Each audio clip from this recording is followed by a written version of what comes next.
ও স্নেহের 2025 সালের নতুন বছরের নবম শ্রেণীর ছাত্রছাত্রী বন্ধুরা, আশা করি তোমার সবাই ভালো আছো।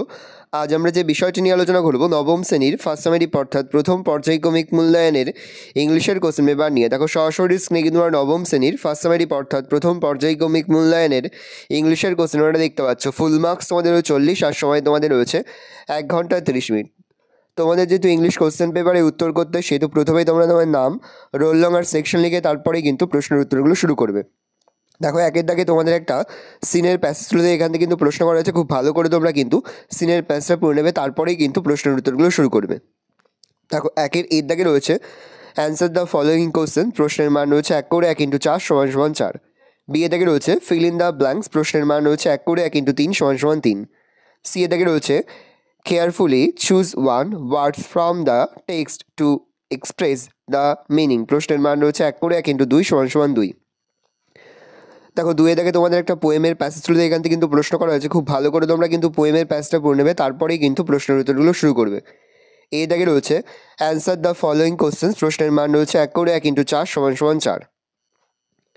ভালো করে দেখে নাও। তারপরে দেখো 3 দাগে তোমাদের একটা আনসিনের প্যাসেজ তুলে এখান থেকে কিন্তু প্রশ্ন করা হয়েছে, খুব ভালো করে তোমরা কিন্তু আনসিনের প্যাসেজটা পড়ে নেবে, তারপরেই কিন্তু প্রশ্নের উত্তরগুলো শুরু করবে।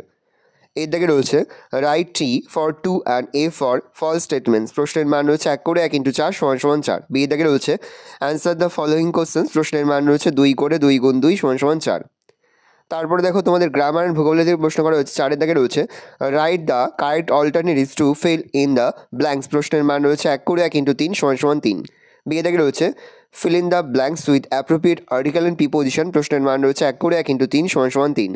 সি এর দাগে রয়েছে ডু অ্যাজ ডাইরেক্টেড, এখানে মোট তোমাদের 5টি প্রশ্ন দেওয়া রয়েছে, প্রশ্নের মান রয়েছে 1 করে 1 × 5 = 5।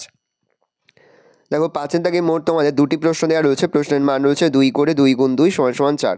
রাইটিং স্কিলের মধ্যে রয়েছে use the following flow chart to write a paragraph within 100 words on how to make paper, প্রশ্নের মান রয়েছে 8। ভালো করে দেখে নাও, পেপার মেকিং সংক্রান্ত তোমাদের লিখতে হবে। এই রয়েছে টোটাল তোমাদের ফার্স্ট সামারি অর্থাৎ প্রথম পর্যায়ক্রমিক মূল্যায়নের নবম শ্রেণীর ইংলিশের কোশ্চেন পেপার। ভালোভাবে কোশ্চেনটা দেখে নাও। আশা করি ভিডিওটা ভালো লেগেছে। ভিডিওটা ভালো লাগলে ভিডিওকে লাইক করে দিতে ভুলবেন না, আর আমার চ্যানেল নতুন হাত লাল কালার সাবস্ক্রাইব প্রেস করে পাশে বেল আইকনটা প্রেস করে যখন নতুন করে ভিডিও আপলোড করি সবার ফার্স্ট নোটিফিকেশন পেয়ে যাও। আর এই ভিডিওটি তোমার বন্ধু বান্ধবী আত্মীয়স্বজন সবার মধ্যে কিন্তু অনেক শেয়ার করে যে বছর নবম শ্রেণীতে পড়ছে। আমরা কিন্তু ইতিমধ্যে নবম শ্রেণীর ফার্স্ট সামারি অর্থাৎ প্রথম পর্যায়ক্রমিক মূল্যায়নের প্রতি বিষয়ে সিলেবাস, প্রশ্নকার এবং নমুনা প্রশ্নপত্র কিন্তু আপলোড করে দিয়েছি। তোমরা যদি এখনও পর্যন্ত সেই ভিডিওগুলো না দেখে থাকো, ভিডিওগুলো কিন্তু তাড়াতাড়ি দেখে নাও। তোমাদের সকলকে জানাই আগাম পরীক্ষার অনেক শুভেচ্ছা এবং অভিনন্দন। আশা করি সকলের পরীক্ষায় খুব ভালো হবে। কোনো প্রশ্নের উত্তর লিখতে বা বুঝতে যদি কোনো রকম অসুবিধা হয় তাহলে কিন্তু নির্দ্বিধায় কমেন্ট সেকশনে কমেন্ট করে জানাতে একদমই ভুলবে না। ভালো তোমরা কোশ্চেনটা দেখে নাও।